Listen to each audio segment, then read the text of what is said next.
Hi there. This is the uh, video lecture on distribution that goes along with Module 10, and the associated reading is Chapter 11 in the textbook.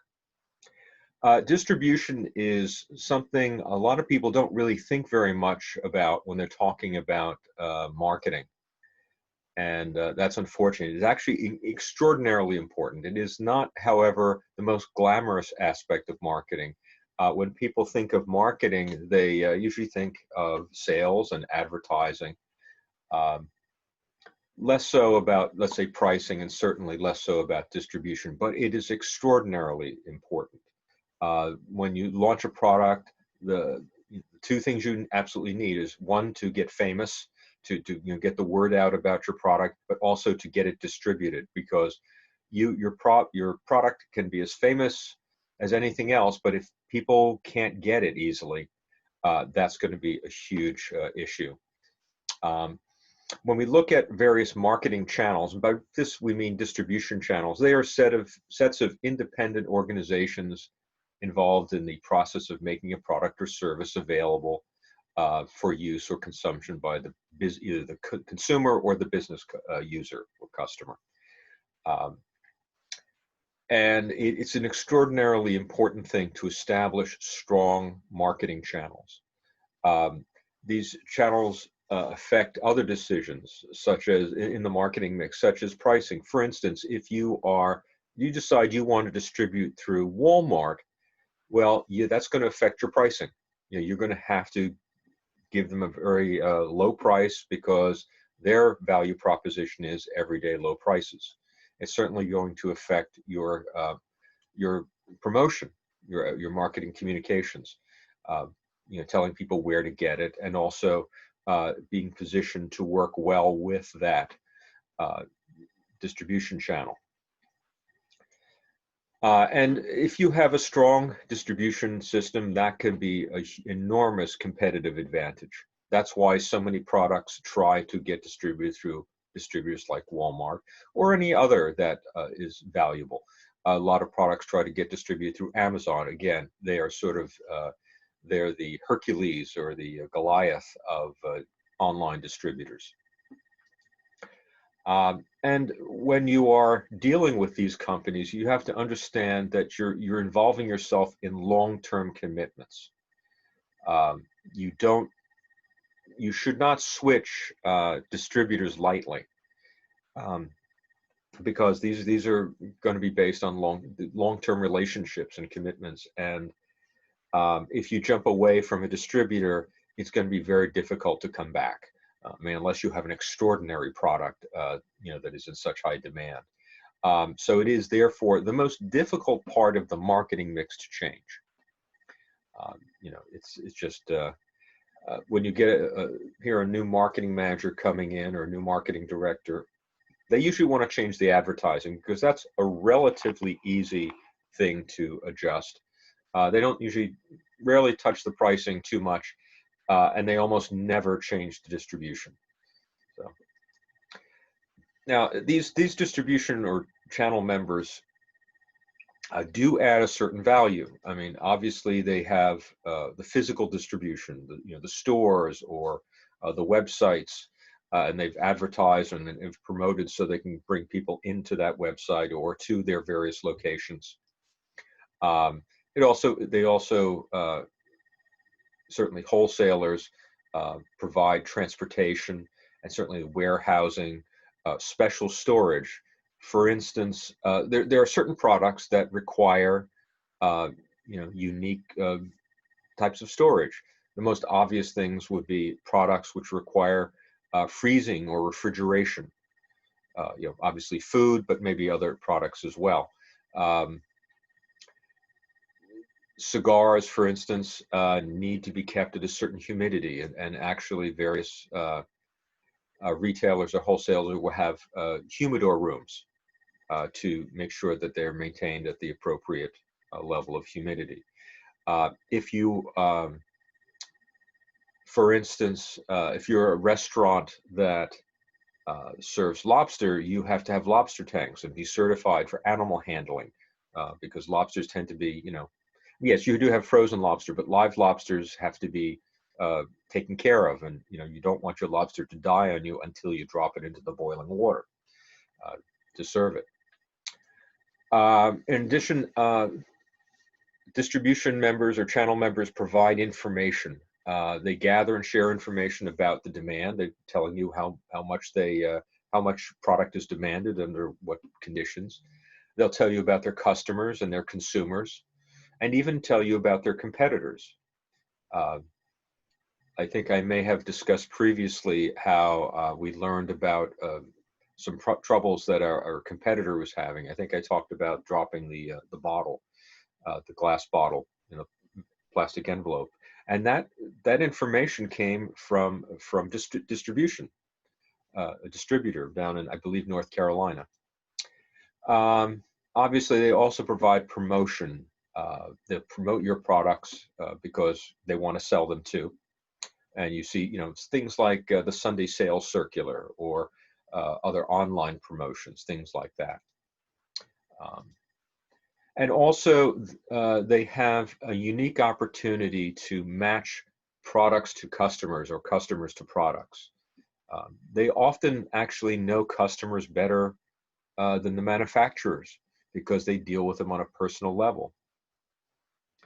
And the idea of guiding a customer to a certain product is very important. For instance, years ago, I decided that I needed to seal my driveway. Now, I had no experience in that. So I went into the Home Depot and I'm looking at the products, and I finally had to ask somebody, what product I should get. And this one gentleman was very helpful. He said, "Oh, okay, it's a home. Okay, are you planning to sell soon?" I said, "No." Okay. I thought I didn't. That was kind of I thought a strange question, but he said, "Okay, we have 3 products here. This first product is absolutely fantastic. It's the same sort of things they use on airport runways and on racetracks. It is, you can't get a better product, but it's it's more expensive. And the question is, do you really need it?" Okay. Now we have this other product, and this is why I asked about whether you're going to sell your house or not. This is a minimal product. This makes it look nice, but it's not a long-term solution. It's the cheaper product. It was a lower quality. And he said, we have this other product that kind of falls in between, and that's probably, I think, what you want. And I agreed. And so he guided me to it. Now, he could have guided me to a different product. So that shows the power of distributors. They can decide who to carry and also who to guide customers to.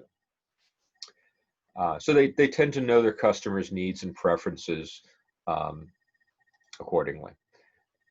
And so, as I say, yeah, they can guide customers to your product, but they can also guide them away towards a competitor's product. So you need to manage distributors a little bit.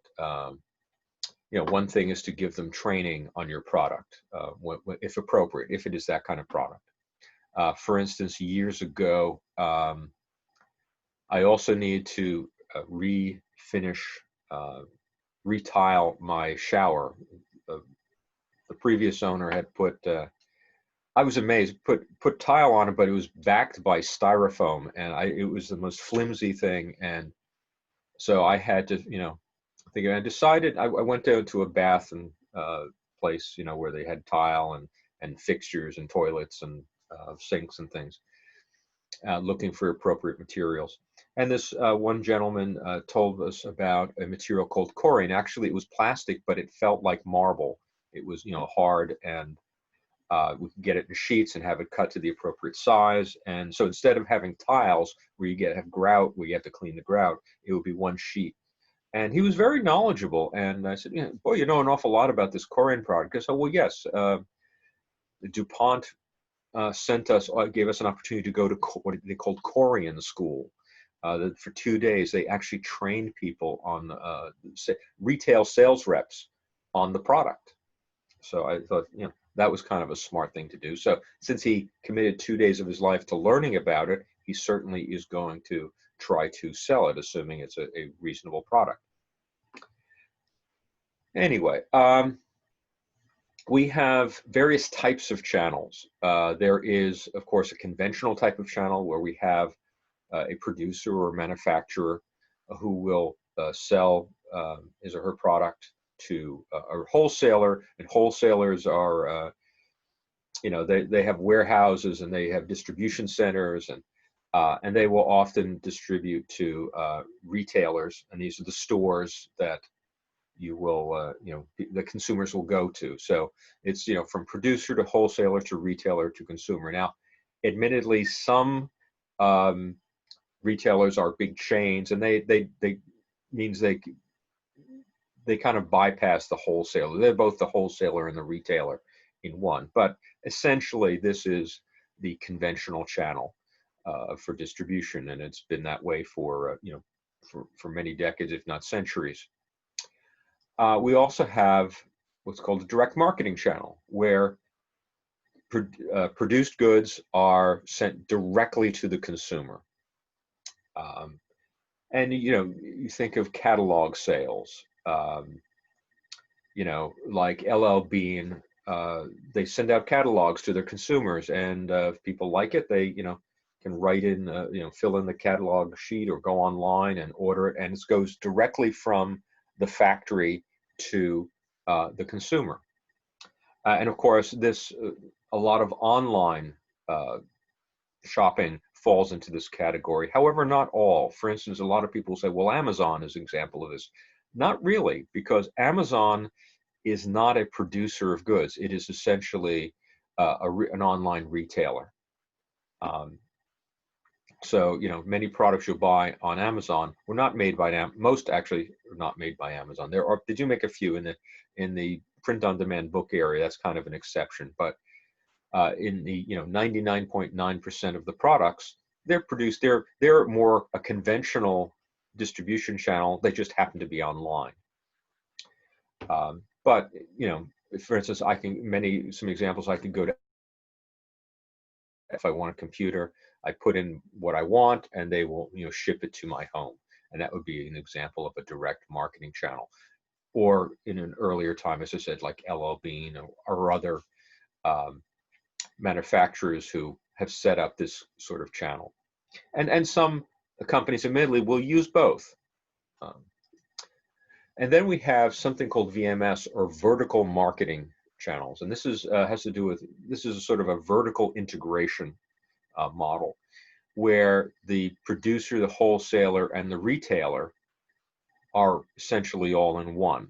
And I'll get into some examples of that. Very similar to the direct marketing channel, except there are, there might be stores, or there are distribution nodes and things like that. And I'll give you some examples of that in this next slide.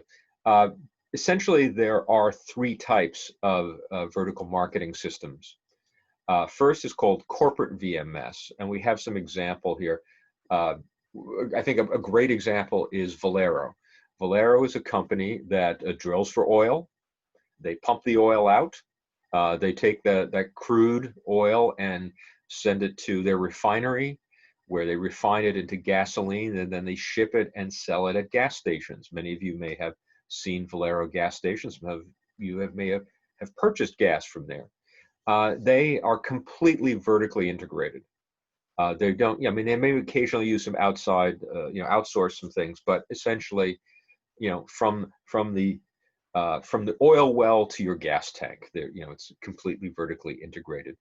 Luxottica is a similar type of company. They design eyeglasses as well as sunglasses, and they actually have various brands and distribution systems. LensCrafters for prescription glasses, and Sunglass Hut, obviously, for sunglasses. And they also have acquired other brands. But essentially, here's an interesting thing. At this time, now that may change in the future, but Luxottica sells about 50% of the glasses in the world. They have the Luxottica brand and LensCrafters and Sunglass Hut, and I think they own Ray-Ban. These are essentially different brands, but in terms of distribution, it's a vertical marketing system. They, from creation to retail sales. They control it all. Then we have what's called contractual VMS. Contractual VMS essentially are franchises, and there are many franchises out there. The ones I have listed here are just a few. McDonald's is probably the prime example. Subway, Hertz Rent-A-Car. Hotels are sometimes often franchised. Actually, the Trump Organization. People think that Donald Trump built all these buildings around the world, all these hotels and all these other things, but actually, and office buildings. Actually, what a lot of companies do is they just license the Trump brand. They don't Trump didn't actually build them, and that there's a perfectly legitimate, licensing deal to undertake. So, but probably the best, the most successful franchises are the ones that have tighter controls. For instance, McDonald's. If you have a little piece of land or a location, and you decide you want to open a McDonald's restaurant, you want to be the franchisee, and McDonald's is the franchisor, you can go to McDonald's and say, and try to strike up a deal with them. So first off, you have to pay an upfront fee, for the license, but then there's a lot. You also have to go. You and your managers would have to go to Hamburger University to be trained, because they want consistency across all their stores, whether it's company-owned stores or franchise stores.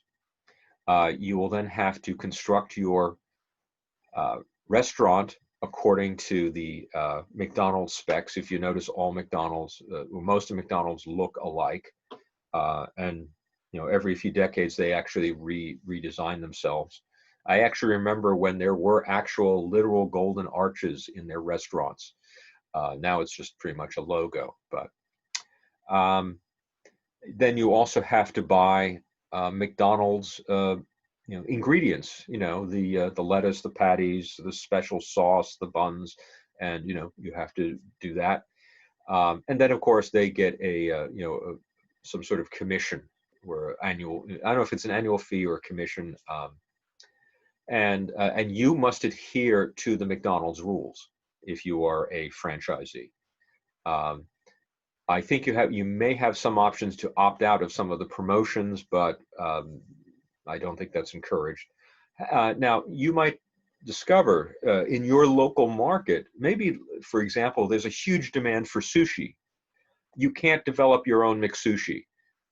That's forbidden. You can only sell McDonald's products. You can't really do anything on the side.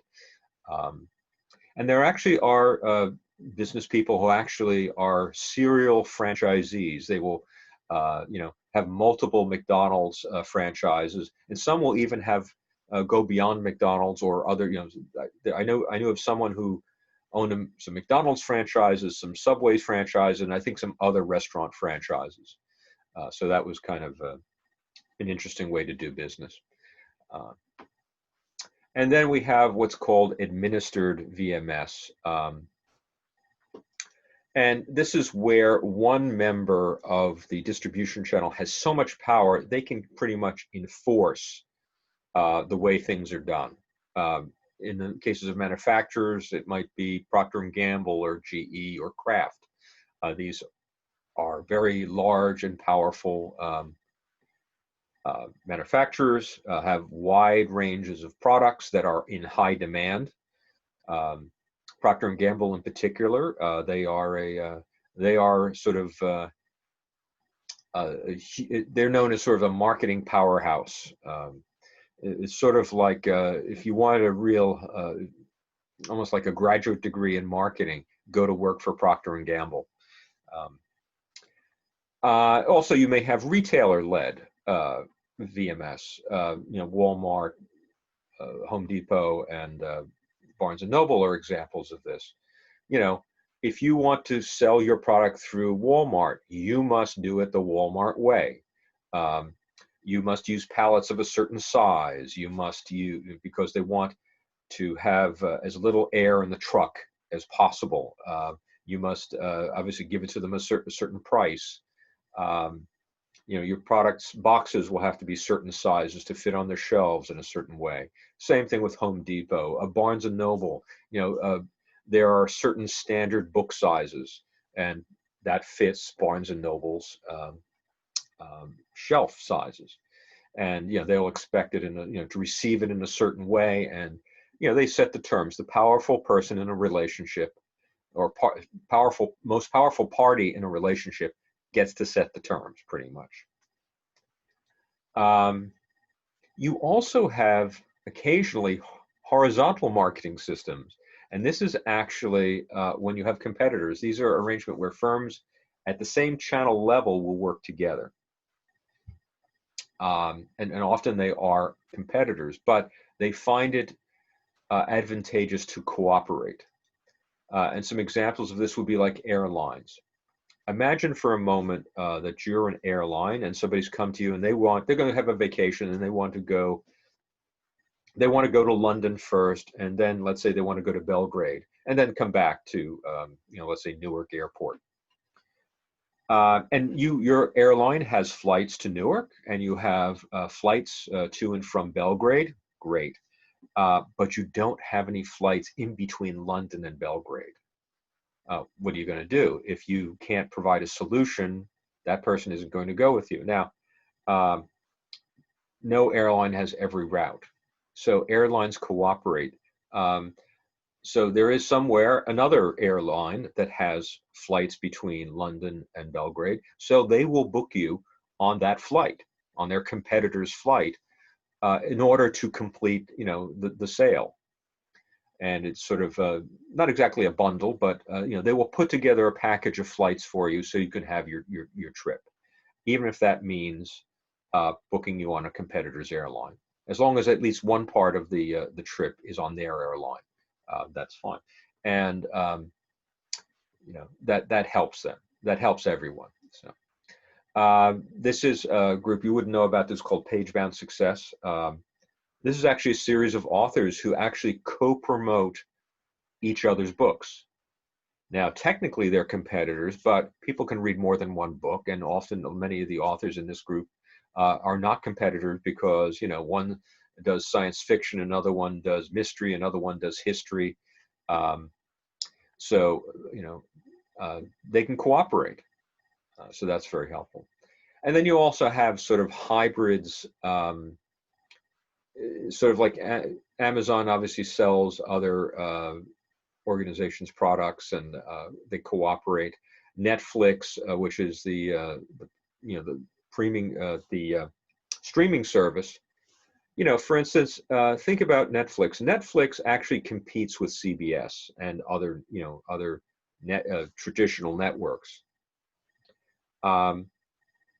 But CBS and these others also know that they can pick up extra sales by licensing out, maybe some of their older properties, so you might see, I don't know what's on Netflix, but, I don't know if MASH is, I don't think MASH is, but some other, NCIS, for instance, or some other shows, which, they've sold, but they can get some additional syndication revenue by going with Netflix, even though Netflix is technically a competitor. So you will often find cooperation. Now, that cooperation specifically may go down because CBS has recently opened up CBS All Access. So they're now even more of a competitor to Netflix. But you will see various deals, where they cooperate.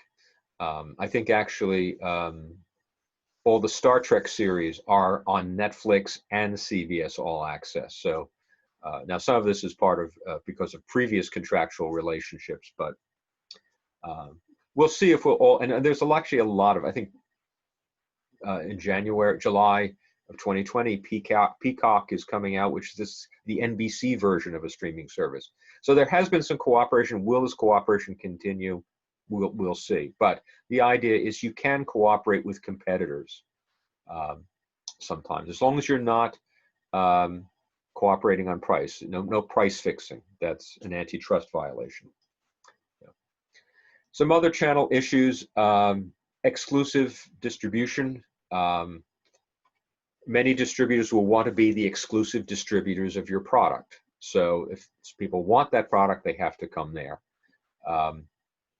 Certainly, if you're in a franchise, considering a franchise, you would want to make sure you're the only franchise in a certain area. You don't want to, let's say you set up a McDonald's franchise and then, 3 blocks away, there's another McDonald's. You kind of want to avoid that sort of thing. So um, that's something to be dealt with. And so there will be territorial agreements in which you say, okay, no other McDonald's can come, within so many miles of my McDonald's. You also occasionally get channel conflict. This was particularly in evidence when the internet began. In fact, I remember I had a particular assignment to investigate whether we could distribute vaccines online. This is for the pharmaceutical company I was working for. And so I did some investigating. I spoke to lots of different people about that. And I spoke to one marketing manager and he said, yeah, I think we should do it, but I don't think we should be the first to do it. And I thought that was kind of odd because, there is something called first to market advantage. If you're the first one, it's not quite a monopoly, but you're, well, it could be, but you have that advantage. And so I'm saying to this guy, why should we be the second to the market? He said, because we have distribution agreements. And if we start selling from our website directly, all our distributors who we sell, the vast majority of our products through are going to be very angry with us. And we are going to have to deal with that. And it is really going to upset, make those relationships very difficult. And these are long-term relationships.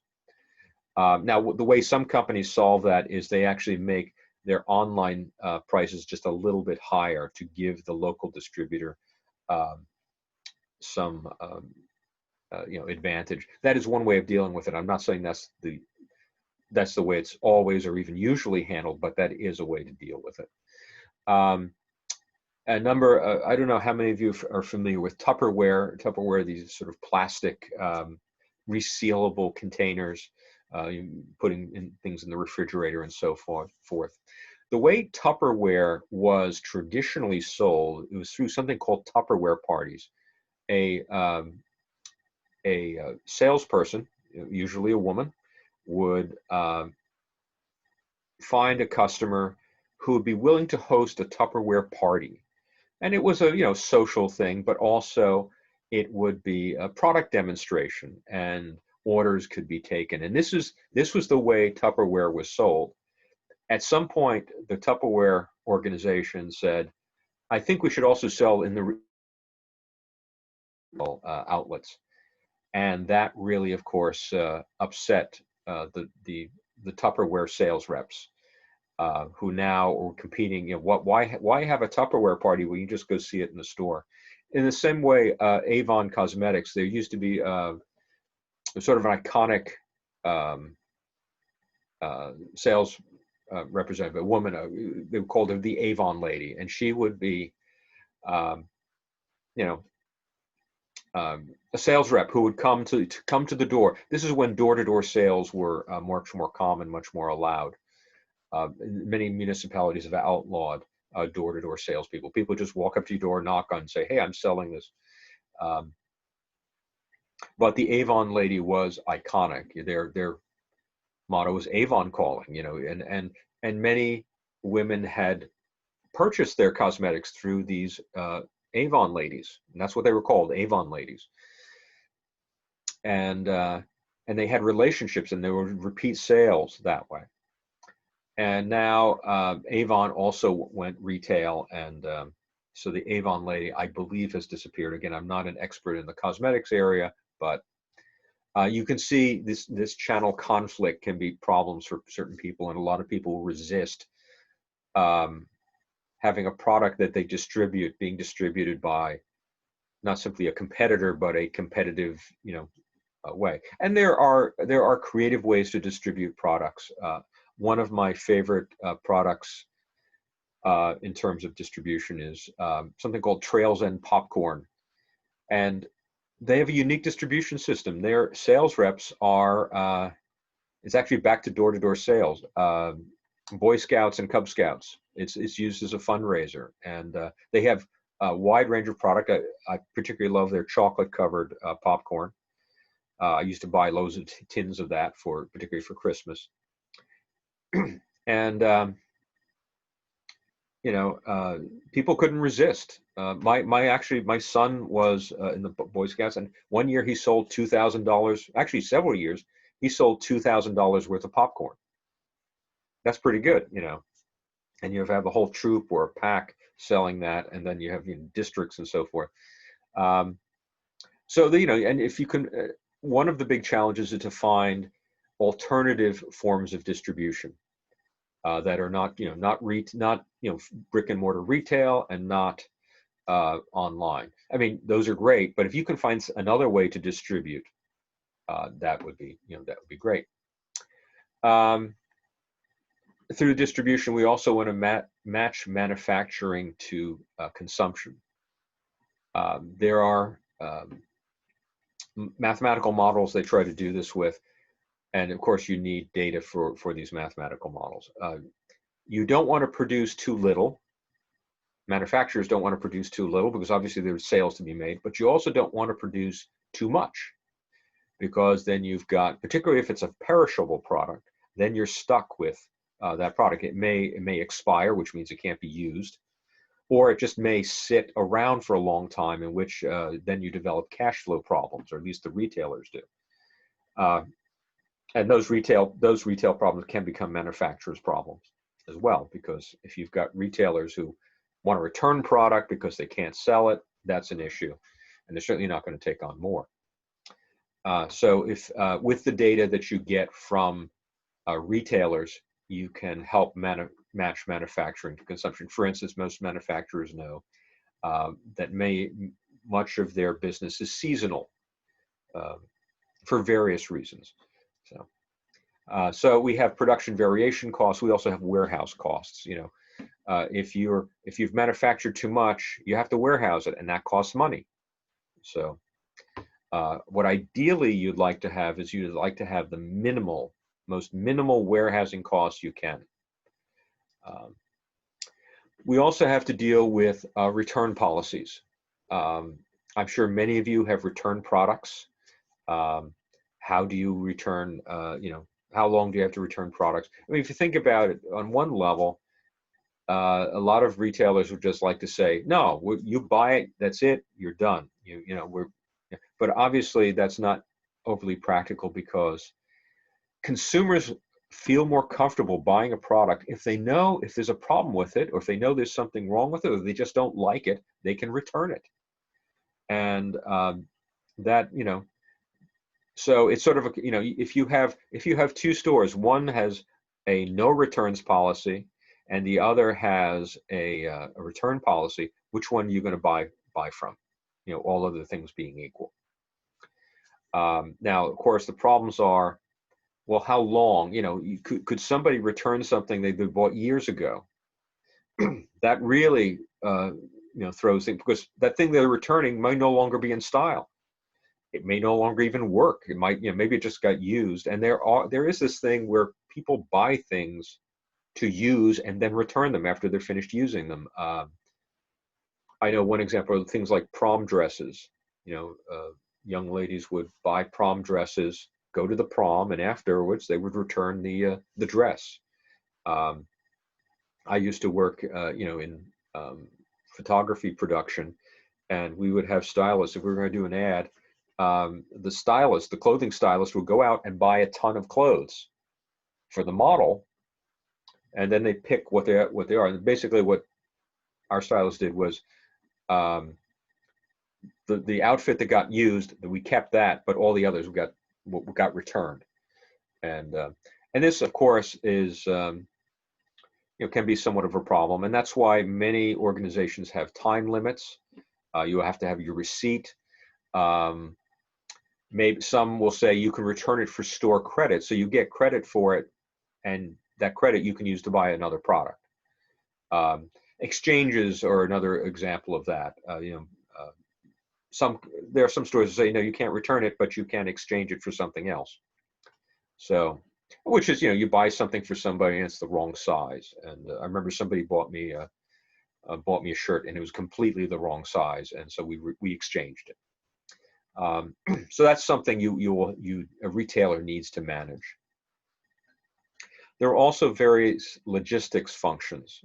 Obviously, transportation. How do we get product from the manufacturer, from the factory, or let's say it's an agricultural product from the fields, to the end consumer?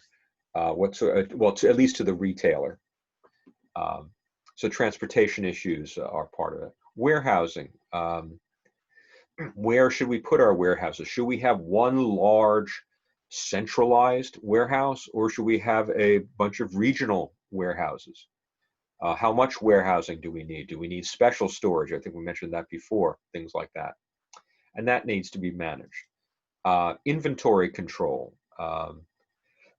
Excuse me, you must always know how much inventory you have. And that has to be, managed. And this is where the barcodes come in handy too. Now it's more computerized. There used to be somebody going around with a clipboard and, with a pencil and taking inventory, taking stock, as it were. Materials handling. How do things have to be handled? Do they have to be refrigerated? Any special handling that's required. Processing orders. Now, of course, almost all of this is done by a computer now, although some people will still call in orders over the telephone. And how is that processed? And then how does that tie into inventory control? So these are all different functions that need to be taken care of and managed. Transportation is a very important issue. Almost everything is transported in one way or another by truck. Trucks are wonderful. They go wherever a road is, and in some cases even where there isn't a road. So at one point or another, your product is going to be on a truck in most cases. Even if you order it online, it comes in the FedEx truck. Railroads, people, even though it's a 19th century technology, transportation system, people still ship enormous amounts of goods by railroad. And railroad is a very economical way to ship. If you think about, and I don't know if you've ever had to stop when a freight train is going by. One day I was stuck at a crossing and I counted the number of cars, and I think I counted 88. And what's really amazing about freight trains is they're extraordinarily fuel efficient. I spoke to somebody who knew more about trains than I did, and he said, yeah, a train like that would probably get, a fuel, probably get 5 miles to the gallon, which is horrible for a car, but for a freight train, it's amazing. You think of those 88 cars or however many there are, and actually getting 5 miles on a gallon of fuel. It's not gasoline, it's probably diesel, but still. And part of it is there's no stopping, there's very little stopping and starting, and the inertia of the train, probably from getting the train started, the fuel consumption rate is higher, but it just keeps going. Most people don't realize this, but many commuter lines are actually turned into freight lines between the hours of like 1 and 4 o'clock in the morning. If you take trains, it's very difficult to get a commuter train between 1 and 4 o'clock in the morning. And part of that is that there are obviously low demand, but also that the tracks are being used for freight, and it's a very efficient way of getting goods across the country. We also have water carriers, boats, ships that will carry goods across oceans. They're also fuel efficient because the friction, the fluid friction, fuel-wise, you can get a lot out of the fuel with boats. Of course, they are slow as compared to land transportation, but they are very economical. Then, of course, we have air carriers, which are not as inexpensive, more expensive, but much faster. You can actually get um, an item from, let's say, here in New Jersey to Australia in 24 hours, which is extraordinary if you think about it. It used to take weeks and weeks to get anything from that distance. Now you can do it in 24 hours, and and I had a similar assistance.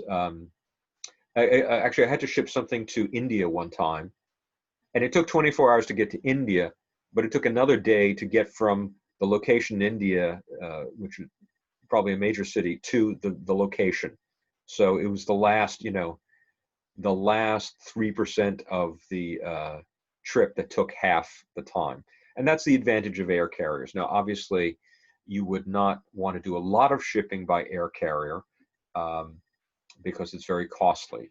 But if you have items where they're relatively light and have a certain amount of value per ounce, then it's worth it, and people are willing to pay for the shipping. So, of course, air carriers, planes, boats, railroad cars don't roll up to the store. So everything on railroads, the ships, and the airplanes is going to have to be offloaded onto a truck. And many companies, shipping companies, FedEx, and DHL, and others that we don't even know their names, are working very hard to try to make that process far more efficient. And you will see often, intermodal carriers, sometimes called piggyback containers. If you ever drive on Route 109 north of Newark Airport, you actually go over an area where they have these kind of shipping containers, and many of these shipping containers can be pulled off a ship, dropped onto a flat car. Some can actually be dropped onto the back of a truck, like a tractor trailer.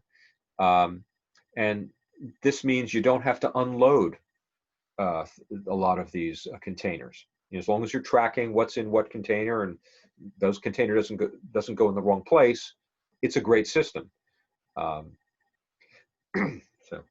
in addition, if you can think of this as transportation pipelines, obviously we're talking about things that are fluid: water, oil, natural gas. If you want to expand the definition of a pipeline, you'd also include electricity. So this is an alternative form of transportation. And then, of course, we have the internet. And so if I was in a live class, I would ask, so what sort of things can you distribute through the internet? And occasionally I hear somebody say, oh, anything. Well, you can almost buy almost anything on the internet, but the actual distribution, if I order a pair of shoes, it doesn't come out of my computer somewhere. It still has to go on a truck. But there are things that can be distributed via the internet. Anything that actually can be digitized can be delivered via internet. Photographs, music, movies, obviously financial services. Actually, a great example of this, there was actually a doctor in Chicago. He was Jewish, and I only mention that because he decided, for personal and religious reasons, he wanted to move to Israel. And he was a radiologist. And actually, he stayed on staff at the Chicago hospital that he was working in. And the way they worked it, a radiologist reads the radiologist doesn't actually take the x-rays. The technician does that, but the radiologist will read the x-ray and say diagnose it that way. Thanks to the internet, he could, and one of the problems they had, at the hospital, is that a lot of doctors don't want to do the night shift, have to stay overnight, not knowing if anyone's going to need them. So he went to Israel, and now in terms of time zones, he's on the other side of the planet. And so he stayed on Now he worked the night shift in Chicago, but he was doing it from Israel, so it was during his day. And if somebody, let's say was in an accident, they took an X-ray or an MRI, they could send it to him via the internet. He could do his diagnosis, send the diagnosis back, and that was it. So this is an early example of working remotely. So we see that now. I said a moment ago that physical things can't be sent via internet, but can we digitize physical objects? Well, we can. Any model, let's say this cup, could be scanned or designed, and that design can be sent. And if you have a 3D printer, you could print it out. And I've actually played around with some 3D printing, and it's a kind of cool thing to do. The major material that is used is plastic, often something called PLA, polylactic acid, but there are other plastics as well. And they are learning to print with other materials. I've been told they can make clothing, certain types of clothing out of, have it 3D printed. I actually have a colleague who designed a necklace for his wife and had it printed in silver. Now, he didn't print it at home in silver, but still. They're also talking about, I know they doing work with 3D printing of stem cells. And there was one person who he lost his ear. They scanned the other ear, reversed the design, and actually printed a new ear for him with stem cells, and then sewed it on, which I thought is amazingly cool. As 3D printing technology improves, more and more materials, more and more products can be digitally sent. This would actually facilitate social distancing unbelievably. There actually was, of course, a downside, and some of you may have heard of this case where somebody put up a 3D design for a gun. And so somebody could 3D print a gun, and that became a huge issue. It went to the courts. I don't remember exactly how it turned out, but now the gun was not it was a usable gun. You could load it with bullets and shoot it. And of course, since it's plastic, there's no metal detector. Metal detectors won't detect it. Now, it's not something you could use over and over again. Obviously, the plastic would not hold up to too many repeated firings, but new technology creates new problems. But in terms of distribution, that is something that people should be thinking about.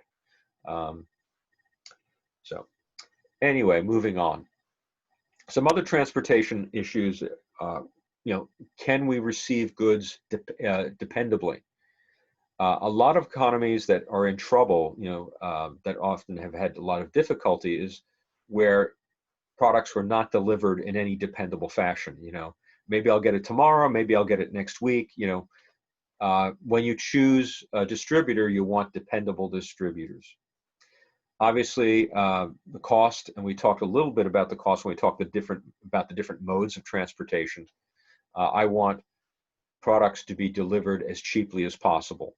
As a manufacturer, I want that. As a consumer, I want that. And as a distributor, I would want that.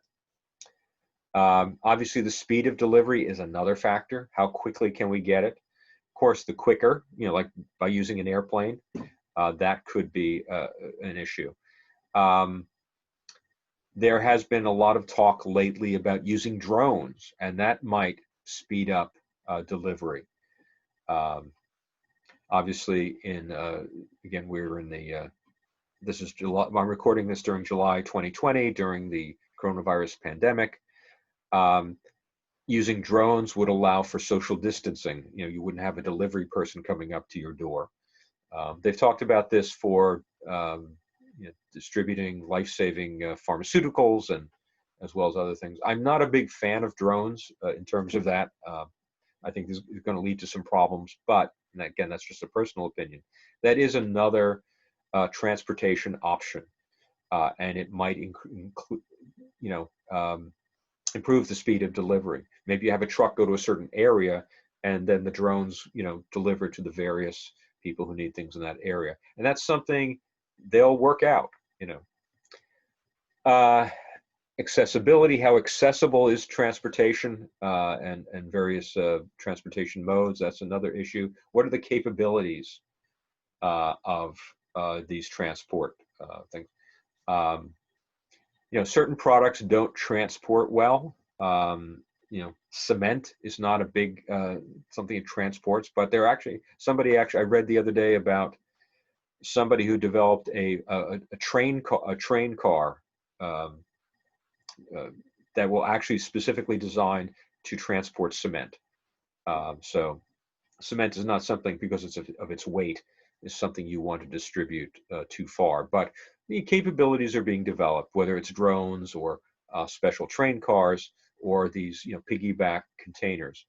Um, and how quickly can you deliver them? And these are issues. And also traceability. Uh, People, you want to keep track of things disappear, or you want to know how soon you're going to get something. um, for instance, with some of like with FedEx and some others, you can go online. If you have your the shipping number, you can find out where it is. When did it arrive? When did it get to the substation? When is it expected to get to you? um, I actually had one client who had ordered, it was a sort of a custom made product. We call it a logo we called it a low branding background. And you've seen these on television, where, particularly with sports or other organizations, where they have the logo repeated all over the background. So whatever angle the camera's at, you get the logo in the background. We made one of these for a client, and we were having it shipped, and all of a sudden they needed it faster. So we're able to, thanks to FedEx, we're able to track where it is. We actually went to intercept it instead of waiting for it to come to us. That's not something I want to have to do again, but being able to tell a client how soon it will arrive certainly is a very helpful thing. I mentioned inventory control. Obviously, we want to avoid what's called stock outs, where we're just out of whatever the product is, and we also want to avoid overstocks. My son works in a retail store, and he's always telling me about how they get overstocked on certain products, and they can't always tell what it's going to be. And we'd like to be able to predict, when there's too much or going to be too little. In fact, you want to just avoid it as possible. And this what has led to pursuing something called just-in-time inventory. Let's say this is our product. Ideally, and this is completely ideal and theoretical, I would have one of my product in stock. Let's say this pen. Let's say I'm a pen store. Somebody comes in, buys this pen, and then next, a moment later, at the back door, somebody delivers another pen. So I only have one pen. I don't need two. I don't need to have a whole bunch of them. I just need one. Now that's not realistic, but that's the ideal, that you only have one in stock, or have at least as few in stock as possible. But obviously, this could lead to a stock out. But if you can predict the demand, and if you can get quick delivery, you can have a just-in-time inventory system, or something close to it. It used to be that stores would have enormous stock rooms. And I've actually seen a number of cases where certain stores have moved that wall. In one case, I actually was asked to help move a wall. We actually literally picked the wall up and moved it 12 feet to make the sales floor bigger and the stock room smaller. And I've seen other stores, when they remodel, do exactly that same thing. So the store seems to become bigger, even though they haven't added anything onto the building.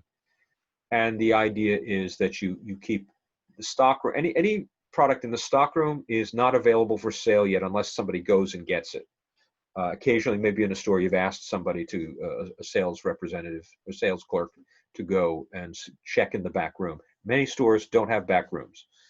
They put it all out on the floor, and they want to keep it to a minimum because obviously you're dealing with cash flow issues that could be problematic. Barcode scanners. On products. I don't actually have a product with me here. Oh, actually, yeah, okay. You can see here the barcode on this book.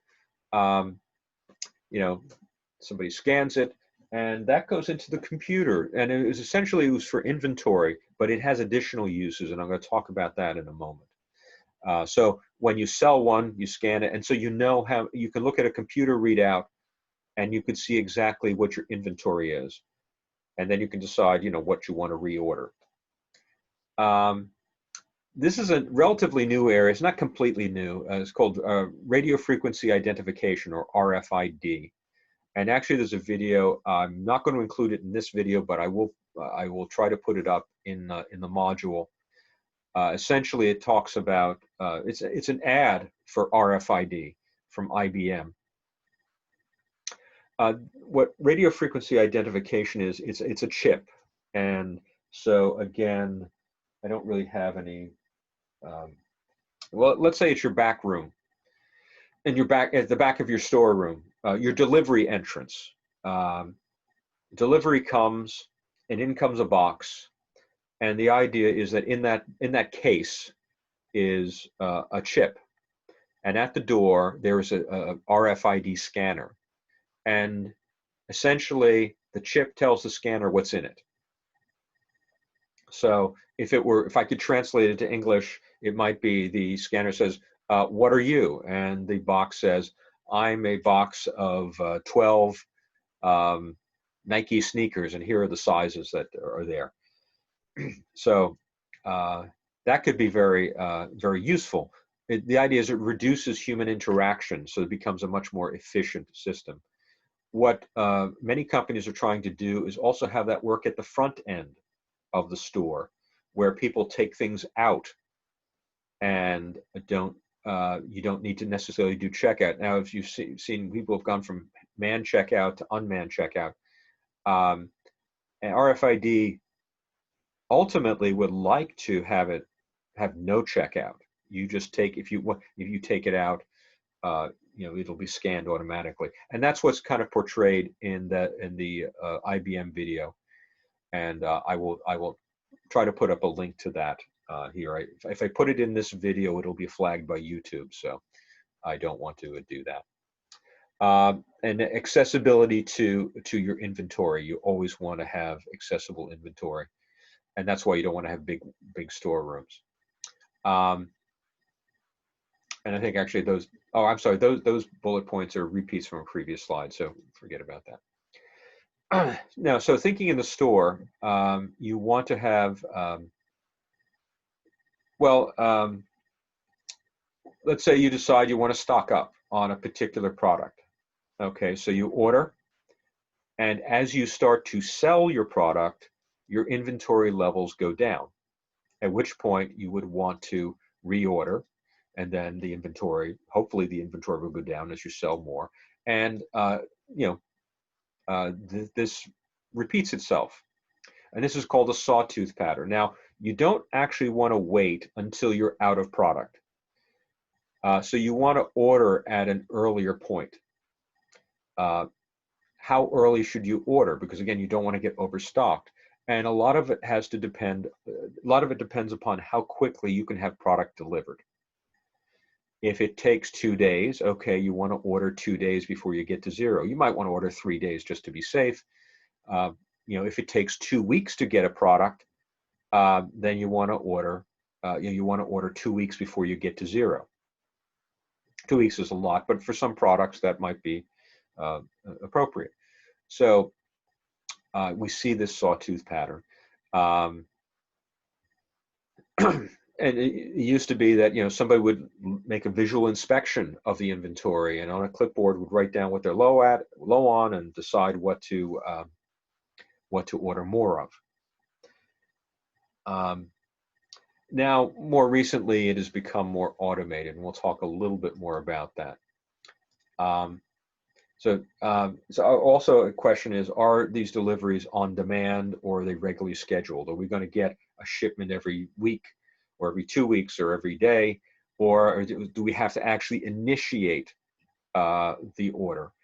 For things that are purchased irregularly that we can't depend upon, maybe higher value things you can't always predict, probably be on demand. For something that's, relatively low priced, that is, purchased on an ongoing basis regularly, you might want to have a regularly scheduled delivery. Things like bread, think about bread in a store, that moves fairly quickly, milk and other things. So that would probably have regularly scheduled deliveries, as opposed to more esoteric things that might be more ordered on demand. So I want to show this example of, this is a Procter & Gamble supply chain example, specifically Pampers diapers. Somebody at Procter & Gamble, the manufacturer of Pampers, looked at their warehouse operation. Now, the dotted line you see here is the average demand. But there is variation. Average just means it's in the middle. And sometimes you're going to see increases in demand and drops in demand. So now, somebody looked at this and said, this is costing us a lot of money, if you think about it. We don't know exactly when the demand is going to come. So we have to keep more people on staff. We have to keep more of an inventory. We have to have people with, forklifts to load trucks. And we don't know when the trucks necessarily are going to be need to be loaded. And somebody said, they were pretty sure that babies didn't save it up. They pooped on a regular basis. As a parent, I can attest to that. Now, of course, when I went to the store, I didn't buy one diaper or two diapers. I didn't try to practice just-in-time inventory. That's one area you don't want to be just in time. You want to have a comfort zone there. But people would buy a package or two at a time, as opposed to 100 cases. So they looked at what was going on at the retailers, and there was some mild variation. And every retailer they went to, and they said, well, why can't we have this mild variation as opposed to this severe variation that we're seeing in our warehouses? And they tracked also the various distribution distributors, and they saw a pattern. And the pattern continued beyond them. When they looked at their suppliers, they saw that it got even worse. And this is a very inefficient system here on the left, this wide variation. You want to keep it nice and narrow, like it is at the retail level. And so they kind of looked at that and said, well, it'd be nice if we could figure out how to reduce this. And they looked at the retailers and said, they have the information. Now, I talked a moment about about the barcodes there. Every product in a store is usually barcoded and scanned, and that's again for inventory in the store. But that information can be transmitted. It's digital and transmitted through to distributors. In fact, often it is, and that's how often distributors know when to make a delivery. Instead of waiting for the call, they'll watch it, and actually this information can actually be passed along all the way to Procter and Gamble, and they can know that certain stores are getting low. And maybe there are 5 stores in a particular area, and they'll know that 3 of them are getting low, so they'll automatically ship to them those 3, and they'll pack a truck, keeping as little air in the truck as possible, because the more air that's in the truck, the storage area, that's wasted fuel. That fuel does no good to transport the empty space. So you want your trucks to be full. And so if we know that 3 stores are in need today, we'll ship to them today. And then the other 2 may be, and some in another area are in need tomorrow, and you track it. And this is a part of a field that has developed in the last couple of decades called supply chain management. How can we manage our supply chain? Because a lot of time and energy can be wasted in distribution. So What we'd like to do is take this variation and actually scrunch it down as close as we can. And that's why this bar scanners, that's why they love the idea of radio frequency identification. On the RFID, I have to admit, it's not been as successful as they have wanted. Walmart has probably been very successful with it, but it's still only on the back end. And they've been developing, trying to get the bugs out for quite a while. But anyway, moving on. Actually, we're coming to the end. So, so if you have any questions, please, you can email me. Or if you'd like to have a Zoom conference, I will be glad to set that up for you if you request it. Please do any simulations or other activities. Read, the textbook, and take care. Bye-bye.